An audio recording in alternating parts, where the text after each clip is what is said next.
Hey there, I'm Lance and I'm a gamer. And I'm Sam and I'm a non-gamer. And we are Love to Hate, where we try to help gamers find great games to play with non-gamers. And today we're taking a look at Santa's Little Elves by TGG Games. Santa's Little Elves is a game from Bruno Faidutti, who is somebody who has made a lot of games that I personally really enjoy. And with Santa's Little Elves, this is going to be coming to crowdfunding in the near future, so make sure to check out the link to that campaign down below after you watch our video. And as you might imagine, this is a Christmas-themed game in which you are one of Santa's little elves. And you are up north in the North Pole at his workshop, and it's your one day off to try and maybe do some not so great dirty deeds in which you are stealing some of the toys because you're fed up. Work conditions are not great up in the North Pole, and you are ready to try and make some coin behind the curtain, if you will. This is a very simple game in which you are going to be trying to fake out your opponents, trying to get some set collection done in this one. It's an interesting game. Let's take a look at it down below, and then we'll share our brief thoughts on this one. All right, I have Santa's Little Elves on the table here. Let me guys show you this Christmas-themed set collection game in which you are going to be trying to gather up as many toys in Santa's factory so that you can hopefully cash them in for money and get away from this crummy dead-end job as an elf in Santa's workshop. You are going to have a stack of tiles here that all represent different things that you might steal from the workshop, such as this remote control car or this bunny. And you also have this holiday bag here. It's very nice, and it just simply holds the tiles. I suppose if you want to, you could draw them from that bag and place them out here rather than keep a face-down stack, but as the rules state, that is how you are to do it. And you also have this custom die here with a snowman. Now, I do want to tell you that everything you see here is prototype. The final artwork, components, and even some of the rules that I'm about to share with you may be different once it's released from the crowdfunding. Now, how this game works, it's very simple. You are going to have 4 tiles around the center board here next to each of these die values. You can see there's a 2, 3, 4, and 5 die value.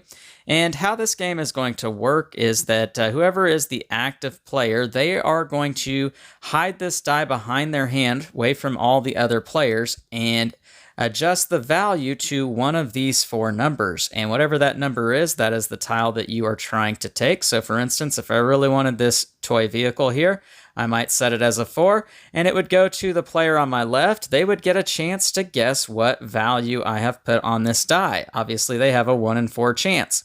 And if they are incorrect, I would get to take this tile and add it to my stack of tiles in front of me that I have won.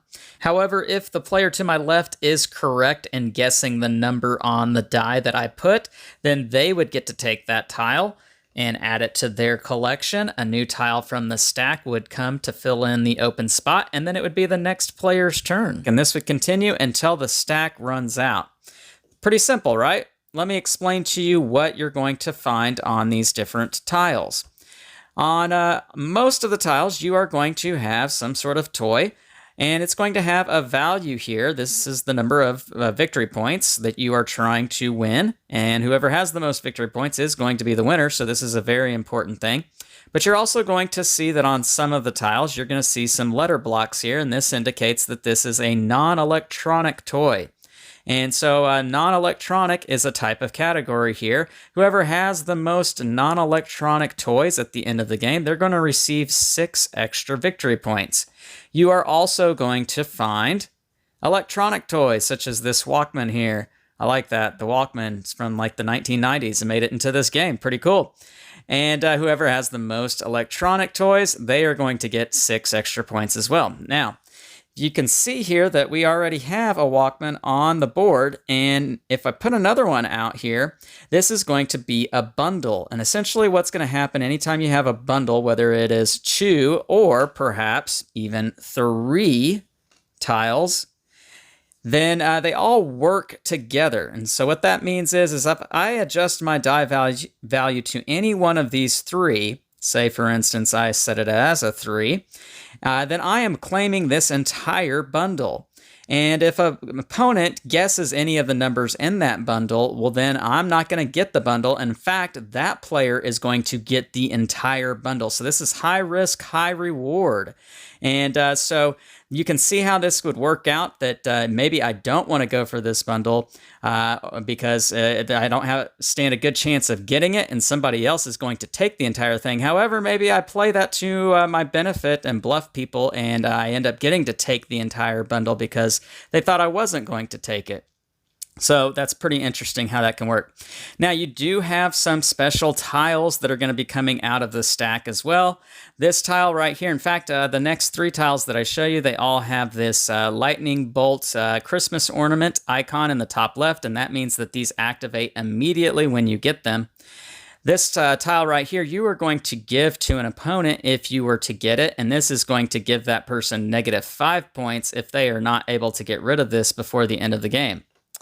The mask and cape tile right here is going to allow the person who gets it to steal 1 toy from a player with the current highest score. Now, if you are the player with the current highest score and you get this, then it does you nothing. So you want to make sure that you're not the leader whenever you get this tile.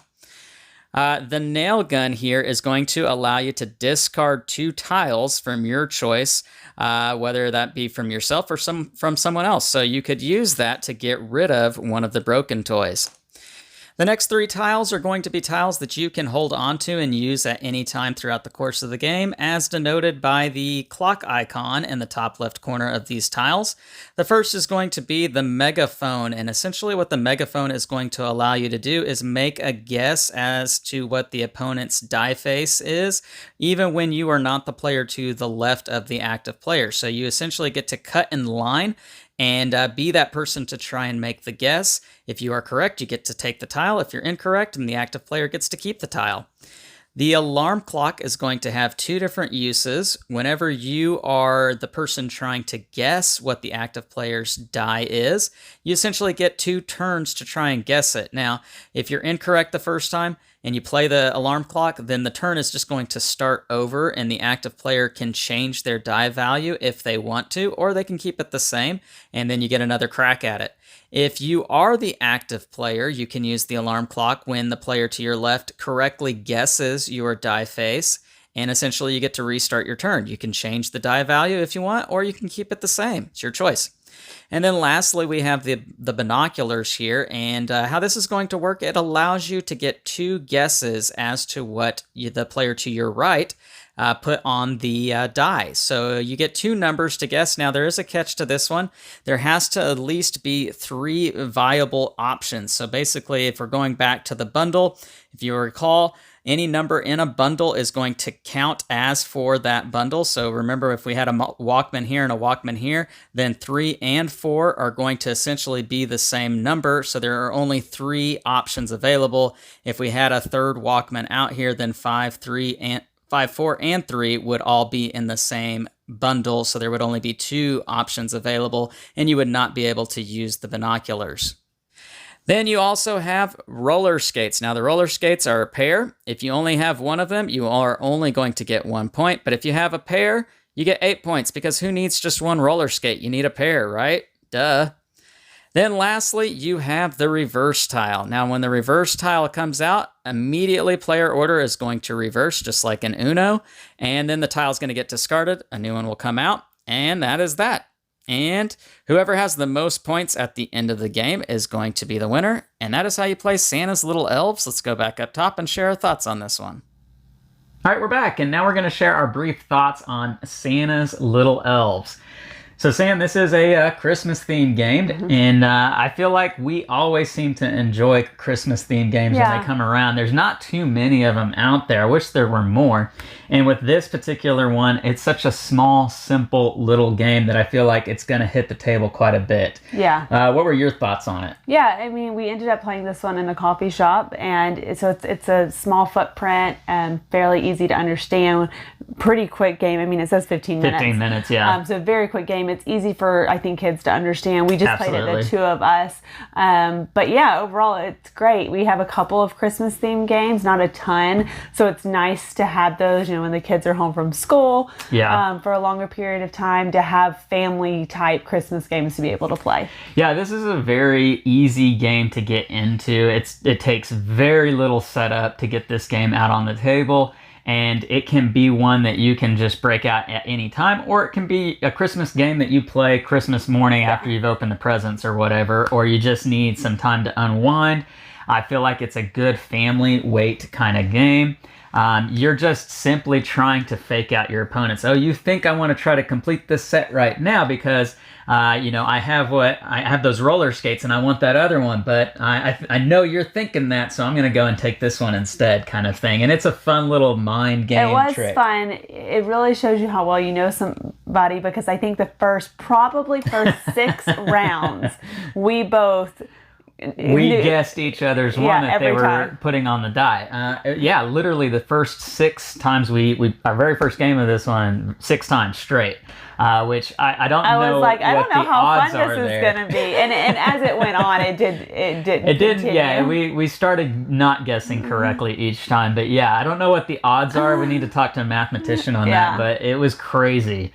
But yeah, we had a lot of fun with this one. I do think it's going to be a game that's going to play well at the higher player counts. It goes from 2 to 5 players.